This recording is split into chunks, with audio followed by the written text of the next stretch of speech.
নমস্কাৰ এই মুহূৰ্তত অসমৰ প্ৰত্যেকগৰাকী জনতালৈ দিবলৈ লৈছো ডাঙৰ খবৰ। আজি হৈছে 24 জুলাই। আজি অসমৰ লাখ লাখ দুখীয়াসকললৈ কেইখনমান চৰকাৰী আঁচনি লৈ দিবলৈ লৈছো ডাঙৰ খবৰ। তো যিসকল মানুহে ভিডিঅ'টোত ক্লিক কৰিছে অনুগ্ৰহ কৰি ভিডিঅ'টো স্কিপ নকৰি প্ৰথমৰ পৰা শেষলৈ চাই থাকিব, কিয়নো এইটো ভিডিঅ'ৰ মাজত PM কিষাণ আঁচনিৰ পৰা আৰম্ভ কৰি শিক্ষাৰ্থীসকললৈ কেইখনমান গুৰুত্বপূৰ্ণ খবৰ প্ৰদান কৰিম। অনুগ্ৰহ কৰি ভিডিঅ'টোত ক্লিক কৰিছে যদি ভিডিঅ'টো স্কিপ নকৰি প্ৰথমৰ পৰা শেষলৈ চাই থাকিব। লগতে মোৰ চেনেলত নতুন হ'লে প্লিজ চেনেলটো ছাবস্ক্ৰাইব কৰি মোৰ লগত থাকিব আৰু ভিডিঅ'টো ভাল লাগিলে অনুগ্ৰহ কৰি শ্বেয়াৰ কৰি দিব। তো বলক ভিডিঅ'টো আৰম্ভ কৰি আজি প্ৰথমটো গুৰুত্বপূৰ্ণ খবৰৰ বিষয়ে বিস্তাৰিত জানি লওক। তো আজি প্ৰথমটো গুৰুত্বপূৰ্ণ খবৰ হ'ল PM কিষাণ আঁচনিলৈ।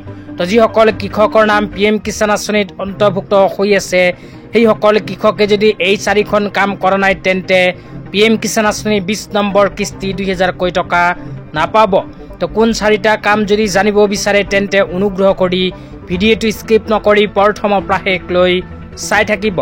লগতে এখন গুৰুত্বপূৰ্ণ কাম সকলো কৃষকেই কৰিব লাগিব। তো আপোনালোকে যদি কৃষি বিভাগৰ আঁচনিৰ সুবিধা পাই থাকিব বিচাৰে তেন্তে এই কামটো কৰা বাধ্যতামূলক। তো কি কাম সবিস্তাৰে আপোনালোকক এতিয়া জনাই দিম, অনুগ্ৰহ কৰি ভিডিঅ'টো স্কিপ নকৰি প্ৰথমৰ পৰা শেষলৈ চাই থাকিব। তো যিসকল কৃষকৰ নাম PM কিষাণ আঁচনিত অন্তৰ্ভুক্ত হৈ আছে সেইসকল কৃষকে এইবোৰ কাম কৰিব লাগিব। লগতে যিসকল কৃষকে নতুনকৈ PM কিষাণ আঁচনিত আবেদন কৰিছে সেইসকল কৃষকে যদি PM কিষাণ আঁচনিৰ 20 নম্বৰ কিস্তিৰ টকা পাব বিচাৰে সেই ক্ষেত্ৰতো এইবোৰ কাম কৰিব লাগিব। 1 নম্বৰ কামটো হ'ল PM কিষাণ আঁচনিৰ EKYC, 2 নম্বৰ কামটো হ'ল বেংক একাউণ্টৰ লগত আধাৰ কাৰ্ড লিংক, 3 নম্বৰ কামটো হ'ল আপোনাৰ মাটিৰ তথ্য পাতিখিনি PM কিষাণ আঁচনিৰ লগত সংযোগকৰণ। তো এই 3খন কাম যদি আপোনালোকে কৰা নাই তেন্তে অতি সোনকালে কৰি লওক, অন্যথা আপোনাৰ বেংক একাউণ্টত PM কিষাণ আঁচনিৰ 20 নম্বৰ কিস্তি 2000 টকা নোসোমাব। তেতিয়া আপোনালোকক 4ৰ্থ নম্বৰ কামটো জনাই আছো। তো প্ৰতিজন কৃষকে যদি কৃষি বিভাগৰ আঁচনিৰ সুবিধাবোৰ পাই থাকিব বিচাৰে তেন্তে বাধ্যতামূলকভাৱে বনাব লাগিব ফাৰ্মাৰ ID। তো আপোনালোকৰ নাম যদি PM কিষাণ আঁচনিত অন্তৰ্ভুক্ত হৈ আছে তেন্তে আপোনালোকে অতি সোনকালে ফাৰ্মাৰ ID বনাই লওক। তো ফাৰ্মাৰ ID কেনেকৈ বনাব সেয়াও আপোনালোকক জনাই দিছোঁ। আপোনালোকে নিজৰ মাটিৰ তথ্য পাতিখিনি আপোনাৰ নিজৰ অঞ্চলৰ CSC চেণ্টাৰত গৈ বনাব পাৰিব ফাৰ্মাৰ ID। তো এই কেইখন কাম যিসকল কৃষকে কৰা নাই অতি সোনকালে কৰি লওক। তেতিয়া আপোনালোকক দিবলৈ ওলাইছোঁ আজি দ্বিতীয়টো খুবেই গুৰুত্বপূৰ্ণ খবৰ।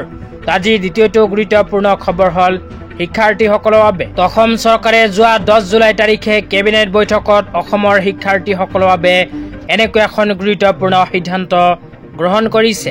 তো ইয়াতে কি লিখা আছে পঢ়ি বিতংভাৱে আপোনালোকক জনাই দিছোঁ। ইয়াতে লিখা আছে মেট্ৰিক পৰীক্ষাৰ্থীলৈকে 10ম শ্ৰেণীৰ ছাত্ৰ ছাত্ৰীলৈ প্ৰতি মাহে 300 টকা লাভ কৰিব।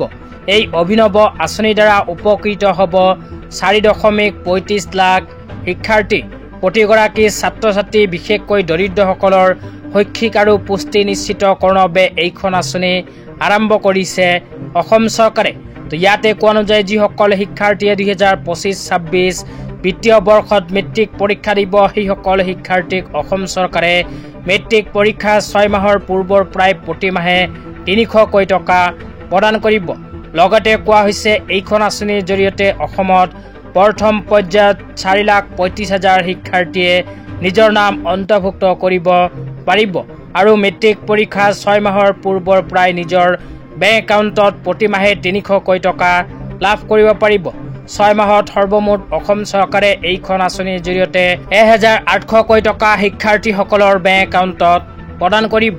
তো আজি ইমানেই। ভিডিঅ'টো চাই কেনে পালে নিশ্চয় এইটো ভিডিঅ'ৰ কমেণ্ট বক্সত কমেণ্ট কৰি জনাই দিব। তো